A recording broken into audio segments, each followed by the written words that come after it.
Hello bachcho, let's read this question. The question says a heating coil is labeled 100 watt 220 volt. The coil is cut in half and the two pieces are joined in parallel to the same source. The energy now liberated per second is. So इस question में हमारा की concept हो जाएगा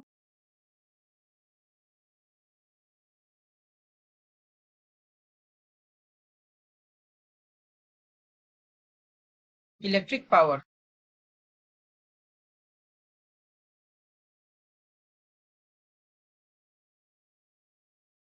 question में हमारे पास जो heating coil दिया हुआ है, let's say this is a heating coil. इसका पावर हमारे पास दिया हुआ है, पावर रेटिंग है 100 वॉट एंड हमारे पास इसका वोल्टेज दिया हुआ है जो कि 220 वोल्ट है। सो पावर जो होता है ये हम लिख सकते हैं, इसका फॉर्मूला हो जाता है V² बाई R। यहां से अगर हमें रेजिस्टेंस निकालना है तो V²/P लिख सकते हैं। इसका वैल्यूज पुट कर देते हैं। V² यानी 220 का स्क्वायर, तो 220 इंटू 220 अपॉन पावर यानी कि 100 वॉट, ये आ जाएगा equal to 484 ohm. So resistance हमारे पास आ चुका है। नाउ अब हमें कहा गया है कि ये जो हीटिंग कॉइल है इसको कट कर दिया गया है इंटू टू हाफ्स।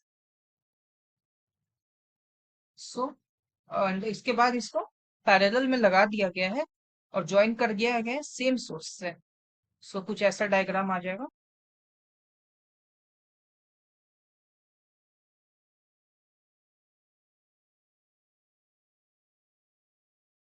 ये रेजिस्टेंस दोनों R/2 और R/2 हो जाएगी। सो इन दोनों R/2 रेजिस्टेंस का हमें इक्विवेलेंट रेजिस्टेंस निकालना होगा। सो इसको इक्विवेलेंट रेजिस्टेंस को R' लिख लेते हैं।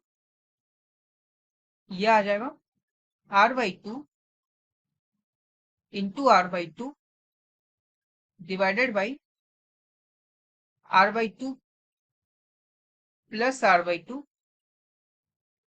इसको सॉल्व करेंगे तो हमारे पास में आएगा R² upon 4 divided by 2R/2। इसको सॉल्व करने पे हमारे पास आ जाएगा R/4। सो एनर्जी लिबरेटेड पर सेकेंड ये हो जाता है पावर, बेसिकली एनर्जी पर सेकेंड। सो न्यू पावर जो है इसको P' कर लेते हैं। ये आ जाएगा V² अपॉन R। सो V² की वैल्यू हमारे पास दी हुई है 220 इंटू 220 हो जाएगा ये। एंड R की जो वैल्यू है वो R/4 है। सो हमने R निकाला था, वो आया था 484। सो 484 डिवाइडेड बाई 4।